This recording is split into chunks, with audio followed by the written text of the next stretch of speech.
नमस्कार। सात रंग न्यूज में आपका स्वागत है। देश में इस वक्त चुनावी माहौल गर्म है। आने वाले वक्त में 5 राज्यों में चुनाव होने वाले हैं और अगले साल लोकसभा का चुनाव है, जिस पर सबकी निगाह टिकी हुई है। सात रंग न्यूज आपके लिए एक चुनावी चर्चा का एक सिलसिला शुरू कर रहा है। छत्तीसगढ़ पर आपने कल हमारी चर्चा सुनी होगी। आज हम बात कर रहे हैं मध्य प्रदेश पर। मध्य प्रदेश में आने वाला जो चुनाव है वह बेहद दिलचस्प होने जा रहा है। लगभग 20 सालों से वहाँ पर भारतीय जनता पार्टी और शिवराज सिंह चौहान की सरकार सत्ता में है। बीच में पिछले चुनाव में कुछ महीनों के लिए कांग्रेस की सरकार आई थी, लेकिन ज्योतिरादित्य सिंधिया के कांग्रेस छोड़कर भाजपा में जाने के बाद फिर से वहाँ भाजपा की सरकार सत्ता में आ गई। और इस बार क्या होगा, क्या स्थितियां बदली हैं?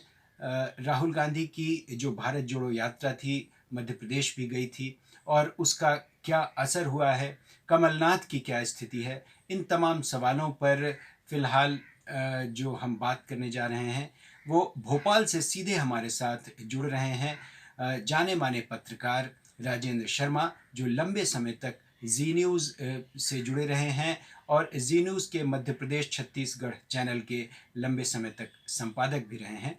टाइम्स ऑफ इंडिया से लंबे समय तक उनका नाता रहा है और पूरे मध्य प्रदेश और आसपास के क्षेत्रों को वो देखते रहे हैं।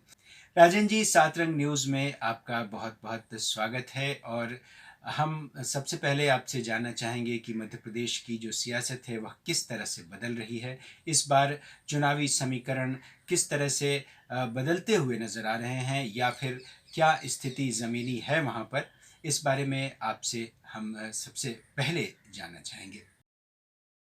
अतुल जी नमस्कार। और आपके सात रंग न्यूज को बधाई कि राज्यवार जो है विस्तृत चर्चा आपने शुरू की है। मैं समझता हूँ कि बहुत सारे दर्शक जो हैं उन लोगों को कई राज्यों के बारे में जानकारी मिलेगी, आने वाले चुनाव के बारे में जानकारी मिलेगी, राजनीति के बदलते ट्रेंड, बदलते परिदृश्य के बारे में जानकारी मिलेगी। हम ये बड़े काफी लंबे समय से देख रहे हैं कि अब राजनीति में जो मुफ्त की जो जनता को सुविधाएं बांटने की जो पहल शुरू हुई है, दिल्ली से हुई है, कई जगह से हुई है उसके पहले चुनाव में, वो अब बड़ा आकार ले गई है। और बड़े आकार का मतलब ये है कि इसके लिए कई राज्य जो है वो कर्ज भी लेने को तैयार है कि मुफ्त में कितनी कौन सी पार्टी कितनी ज्यादा सुविधाएं मुहैया करा सकती है। और इसी तरह का परिदृश्य इस बार मध्य प्रदेश और छत्तीसगढ़ में भी है। छत्तीसगढ़ में तो आपने चर्चा की है और आपको ये पता होगा कि वहां पर भी कई तरह की योजनाएं ऐसी शुरू हुई हैं। मध्य प्रदेश में भी इसी तरह की योजनाएं शुरू हुई हैं, जिसमें कि बिलो पॉवर्टी लाइन, गरीबी रेखा से नीचे ऐसे कई परिवार हैं जिनको की मुफ्त में बहुत सारी सुविधाएं देने की पहल राजनीतिक पार्टियां कर रही हैं। और इस बार तो मैं आपको बताऊं कि बड़ा आश्चर्य होता है कि सभी दल एक से बढ़कर एक घोषणाएं कर रहे हैं। कोई उनको स्टाइपेंड दे रहा है, कोई उनको छूट दे रहा है, कोई नौकरियों में छूट दे रहा है, कोई उनकी नौकरी के अलावा अलग से अनाज में उनको मुहैया करा रहा है। उनको जो पीडीएस से जो वितरण होता है, सार्वजनिक वितरण प्रणाली से, उसमें बड़ा बड़ा चढ़ा के कर रहा है। तो पार्टियां किसी ना किसी तरह से वोट हासिल करने के लिए मुफ्त की योजनाएं बहुत तेजी से ला रही हैं। शायद अभी सुप्रीम कोर्ट ने इस पर ध्यान थोड़ा सा डाला था और ये कोशिश की थी कि राज्य में जितने भी राजनीतिक दल हैं वो अपनी मुफ्त की योजनाओं को किस तरह से अमली जामा पहनाएंगे, उस पर एक विस्तृत उनको विवरण देना चाहिए।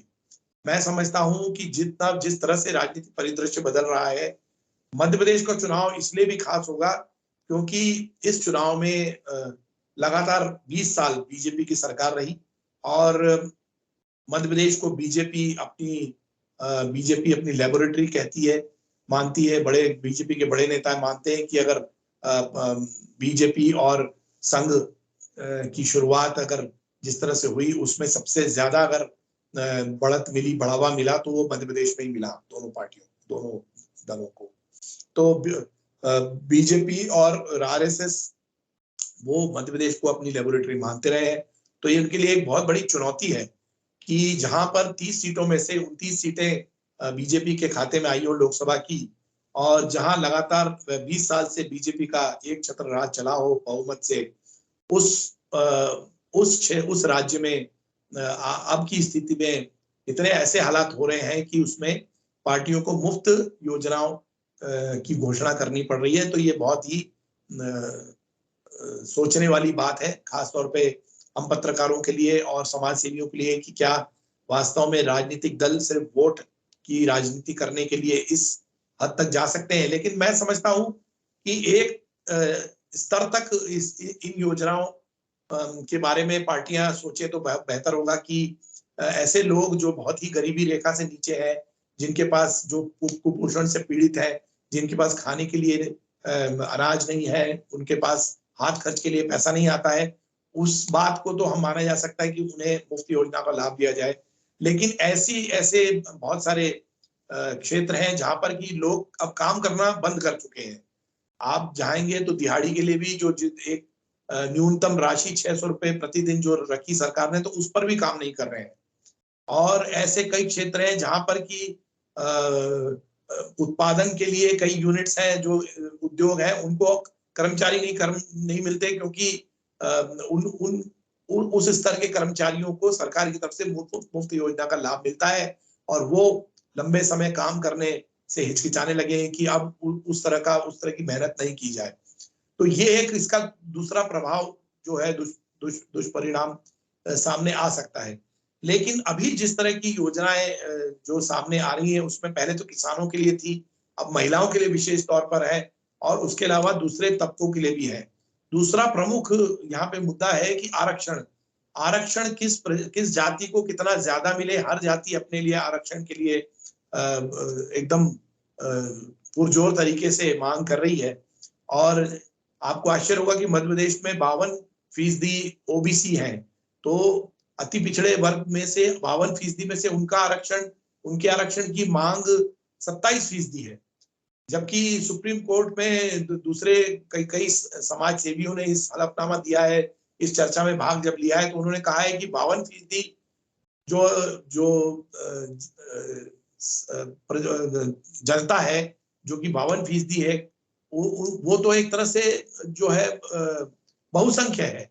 और उनमें से कई जातियां जो है, जो वो बड़े किसान हैं, बड़े कामगार हैं, और जिनके पास कई बहुत सैकड़ों एकड़ जमीन है, वो इस जाति में आते हैं, तो उस पर एक बैरियर लगाना चाहिए। जैसे कि ओबीसी पे लगा था पहले, 8 लाख से ज्यादा अगर वार्षिक आय है तो उस पर उनको आरक्षण का लाभ नहीं मिलेगा। लेकिन ये सब चीजें राजनीति में धीरे धीरे बढ़ रही है।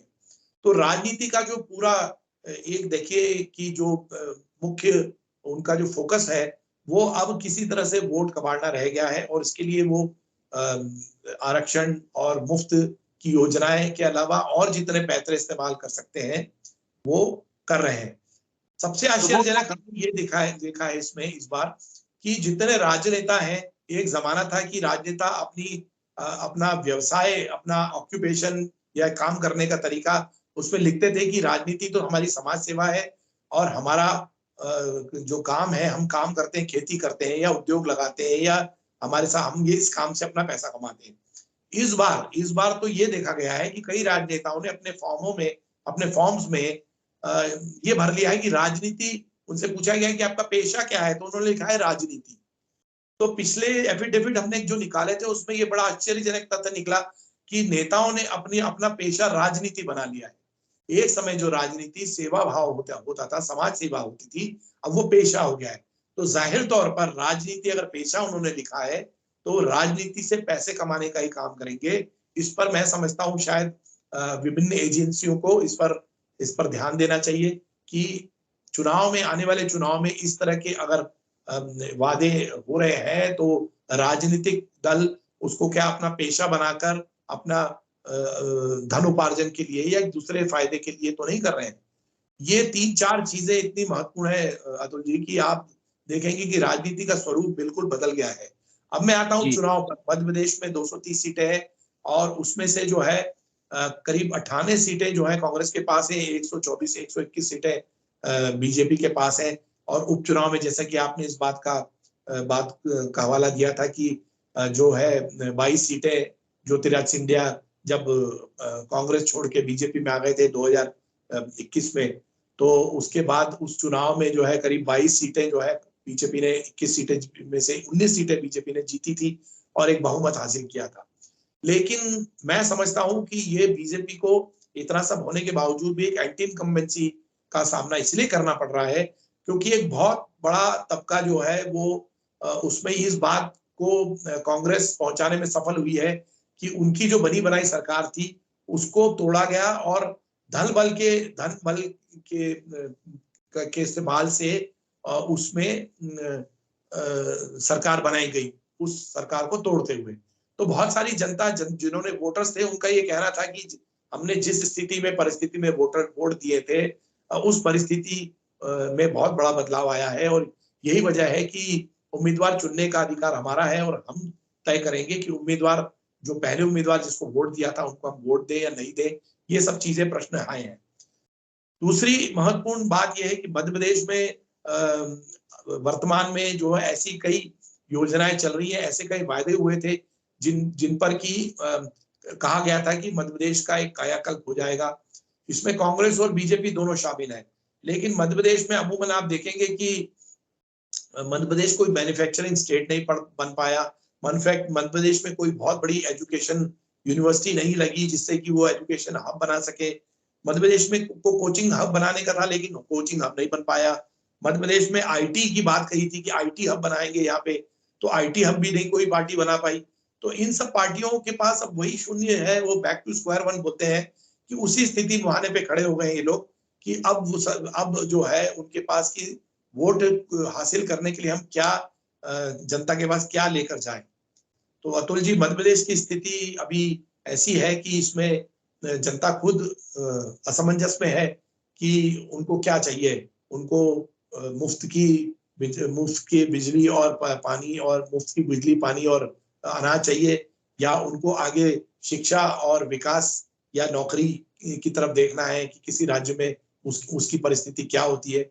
इन दोनों चीजों में जनता जो है वो सोच रही है। मैं समझता हूँ जनता बहुत समझदार है, जनता ने सोच भी रखा होगा और अमूमन जब चुनाव के नतीजे आते हैं तो हमें एक तरफा जनता का मैंडेट नजर आता है, एक साफ एकदम क्लियर मैंडेट नजर आता है कि जनता इस मुद्दे के साथ गई है। मैं समझता हूं कि जनता उस मामले में बहुत समझदार है। मैं ये जानना चाहता था आपसे कि आपने ओवरऑल पूरी राजनीति के बारे में वहां की बताई, इतने विस्तार से बताया जी। लेकिन क्या आम लोगों के बीच में जो पिछले लंबे समय से कांग्रेस को लेकर के एक ऐसी धारणा बन गई थी कि जैसे पार्टी अब मतलब उतनी मजबूत नहीं रही, सत्ता में आने लायक स्थिति में नहीं रही, पार्टी अंदरूनी संकट से लगातार जूझती रही। ऐसी स्थिति में जो एक राष्ट्रीय परिदृश्य बना है पिछले कुछ सालों में, उसमें ऐसा नजर आ रहा है कि कांग्रेस पहले से बेहतर हुई है अभी जो ओवरऑल। और दूसरे ये जो एक विपक्ष का गठबंधन नया आया है उसको लेकर के भी कई एक चुनाव के समय अक्सर ऐसा होता भी है, तो एक नया उत्साह भी है। तो क्या आम जनता के बीच में शिवराज सिंह के लिए या भाजपा के लिए ये एक बड़ी चुनौती के रूप में मध्य प्रदेश में नजर आएगा?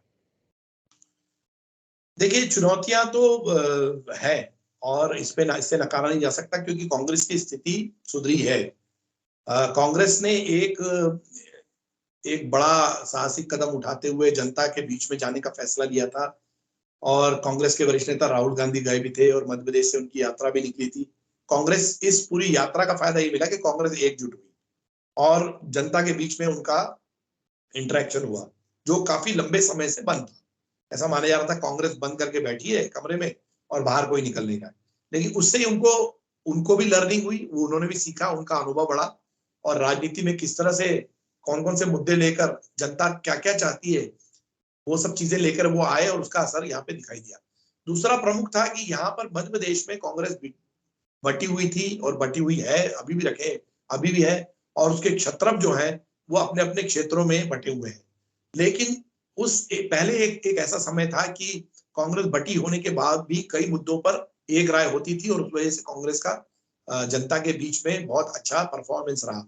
लेकिन अभी क्या है कि अभी कांग्रेस बटी तो है ही, उसके जो है विचारों में मनभेद भी है उनमें, और मनभेद इस तरह के हैं कि आप देखिए अभी हाल ही में आया था कि जो छद्म धर्मनिरपेक्षता की बात हो रही थी और उसके बाद हिंदुत्व की बात हुई, सॉफ्ट हिंदुत्व की। तो सॉफ्ट हिंदुत्व क्या होता है? कांग्रेस ने कहा हमारा सॉफ्ट हिंदुत्व नहीं है, लेकिन कांग्रेस को भीतर से, घर से ही इस बात का प्रभाव झेलना पड़ा। मैं मध्य प्रदेश के बारे में कह रहा हूँ कि आपने जो है कथाएं करवा रहे हैं, आप जो है बाबाओं के यहाँ जा रहे हैं, आप धार्मिक कार्यक्रम कर रहे हैं, वो कांग्रेस के एक वर्ग को पसंद नहीं आया। जाहिर तौर पर पार्टी का जो स्वभाव है, जिस नेचर पर पार्टी चलती थी, वो उससे डिविएट हुई, उससे अलग गई। और वो जो पार्टी का जो जो जो प्रकृति थी पार्टी की, दूसरे जो कांग्रेस के दल थे, कांग्रेस से जुड़ने वाले या ऐसे समाज के लोग जो कांग्रेस से जुड़े थे सेक्युलरिज्म के नाम पर, उन लोगों ने इस बात का विरोध जताया कि कांग्रेस जो है एक तरफा हिंदुत्व की तरह क्यों बढ़ रही है। तो जाहिर तौर पर पार्टी अगर अपना स्वभाव या पार्टी के नेता अपना स्वभाव बदलते हैं तो उसका उसका असर उसका दिखाई देता है। तो कांग्रेस में ये चीज थोड़ी सी नजर आई है तो भी, लेकिन यहाँ पे ज्यादा असर इस बात का दिखेगा, लोगों की नापसंद किस पार्टी को है। लोगों की पसंद तो उनको मालूम है कि बहुत सीमित है, उनके सामने जो है वो ध्रुवी डबल बाइपोलर जो है वो इलेक्शन रहेगा।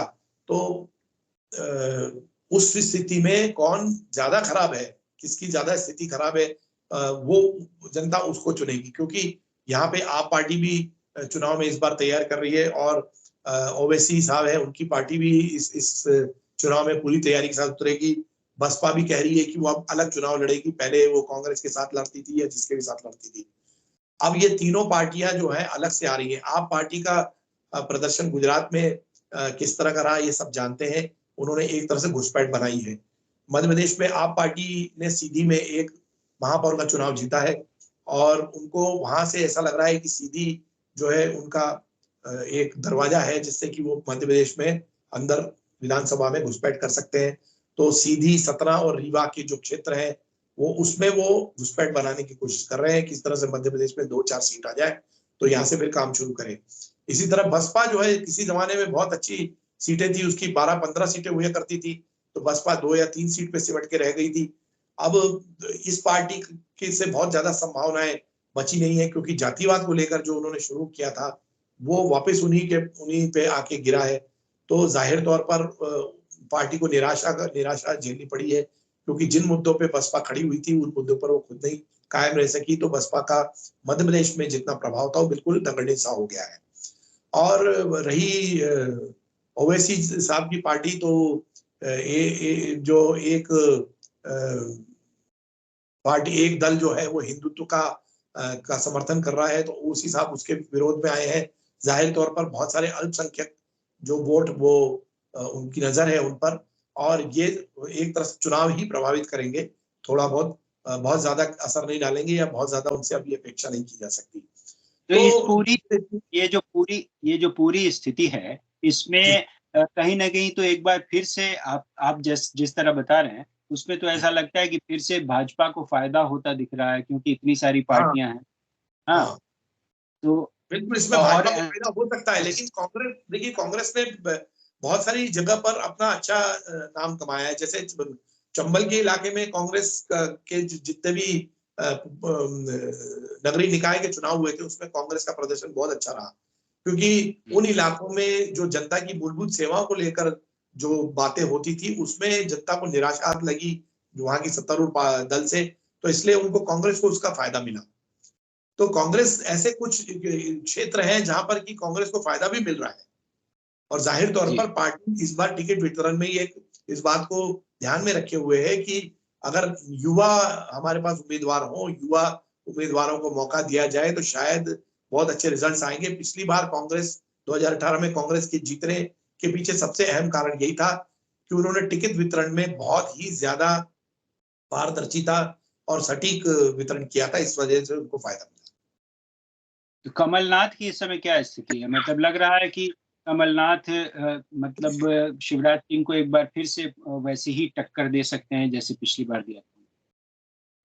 जाहिर तौर पर कमलनाथ बहुत कॉन्फिडेंट है और उनके बयानों से आप देखिए लगता है कि और सर्वे भी जो कांग्रेस ने करवाए उसमें उनका दावा है कि कांग्रेस को 135 सीटें मिल रही हैं। दिग्विजय सिंह खुद इस बात को कह चुके हैं, तो पूर्ण बहुमत की तरफ वो जाने की बात कह रहे हैं।